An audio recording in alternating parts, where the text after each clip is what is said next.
सुल्तानपुर जिले के एक छोटे से गांव पावरपट्टी में विकास यादव अपने परिवार के साथ रहता था।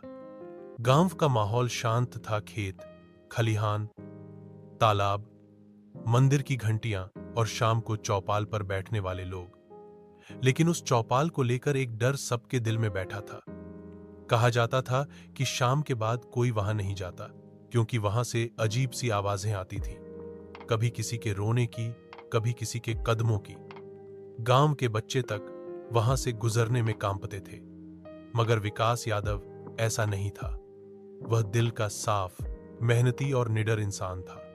दिन भर खेतों में काम करता, मां के हाथों का खाना खाता और शाम को थोड़ी सैर पर निकल जाता। एक दिन शाम को गांव में बिजली चली गई थी। हवा में ठंडक थी और आसमान में बादल घिर आए थे। विकास अकेले चौपाल की तरफ चला गया। वहां सन्नाटा था, बस सूखी पत्तियों की चरमराहट और दूर कुत्तों के भौंकने की आवाज। तभी उसने देखा, चौपाल के कोने में किसी की परछाई हिल रही है। उसने आवाज दी, कौन है वहां? जवाब नहीं आया। उसने फिर पूछा, कौन है? तभी हवा का झोंका चला और उसी झोंके के साथ एक हल्की आवाज आई, क्यों लौटे हो मेरे गांव में? विकास का दिल जोर से धड़का, लेकिन उसने हिम्मत नहीं हारी। वह आगे बढ़ा, मगर जैसे ही पास पहुंचा, वह आकृति गायब हो गई। विकास वहीं ठिठक गया। उस रात वह घर लौटा, मगर उसके मन में एक सवाल घूमता रहा, आखिर वो आवाज किसकी थी? अगले दिन वह गांव के सबसे बुजुर्ग व्यक्ति के पास गया। उसने पूछा, दादा, उस चौपाल पर कुछ है क्या? दादा ने लंबी सांस ली और बोले, बेटा, वो चौपाल शापित है। बरसों पहले एक निर्दोष औरत पर चोरी का झूठा आरोप लगाया गया था। पंचायत ने बिना सुने सजा दे दी। वह वहीं चौपाल पर मर गई। जाते जाते उसने कहा था, जिसने भी झूठ को सच कहा, इस चौपाल पर चैन से नहीं रह पाएगा। तभी से वहां आत्मा भटकती है। विकास की आंखों में जिज्ञासा और करुणा थी। उसने मन ही मन ठान लिया कि वह उस आत्मा को शांति दिलाएगा। उसने रोज चौपाल पर दिया जलाना शुरू किया, सफाई करने लगा और वहां भजन गाने लगा। लोग उसे रोकते थे, कहते, विकास, वहां मत जा, वो जगह अपशकुनी है। मगर वह मुस्कुरा देता, अगर कोई आत्मा भटक रही है तो शायद वो न्याय चाहती है, डर नहीं। धीरे धीरे लोग उसकी हिम्मत को सलाम करने लगे। एक रात जब तूफान आया, हवा तेज थी और आसमान में बिजली चमक रही थी, तब चौपाल पर रखा दिया बुझ गया। विकास दौड़ता हुआ वहां पहुंचा। जैसे ही वह पास आया, पीछे से किसी ने उसका नाम पुकारा, विकास।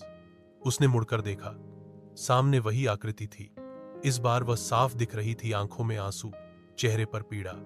उसने कहा, मैं निर्दोष थी, मैंने कुछ नहीं किया था, मगर मुझे गुनहगार कहा गया। मेरे सत्य का साक्षी अब तू बनेगा। इतना कहकर उसने चौपाल के बीच जमीन की ओर इशारा किया। जमीन खुद ब खुद हिली और वहां से एक पुराना लकड़ी का संदूक बाहर आया। विकास ने संदूक खोला। अंदर पुराने दस्तावेज थे, जो साबित करते थे कि उस औरत पर लगा आरोप झूठा था। विकास अगले दिन पूरे गांव को चौपाल पर बुलाया। सबके सामने उसने दस्तावेज रखे और कहा, देखो, जिसे हमने भूत कहा, वो तो न्याय की पुकार थी। उसने किसी का नुकसान नहीं किया, बस सच्चाई बताना चाहती थी। गांव के बुजुर्ग रो पड़े। सबने उस आत्मा से क्षमा मांगी। पुजारी बुलाए गए, पूजा हुई, हवन किया गया। जैसे ही आखिरी मंत्र पूरा हुआ, हवा थम गई। चौपाल के ऊपर की धुंध धीरे धीरे उठने लगी और एक हल्की सी मुस्कान के साथ वह आकृति आसमान में विलीन हो गई।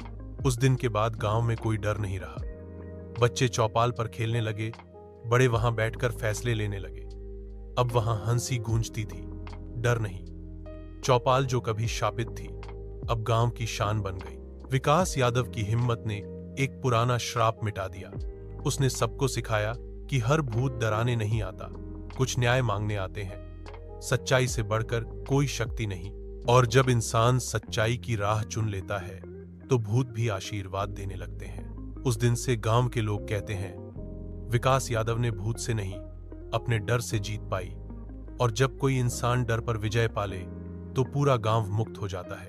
और इस तरह विकास यादव की कहानी, गांव की चौपाल और उस आत्मा का रहस्य हमेशा के लिए इतिहास बन गया, एक ऐसी कहानी जो डर नहीं, इंसानियत और सच्चाई की ताकत सिखाती है।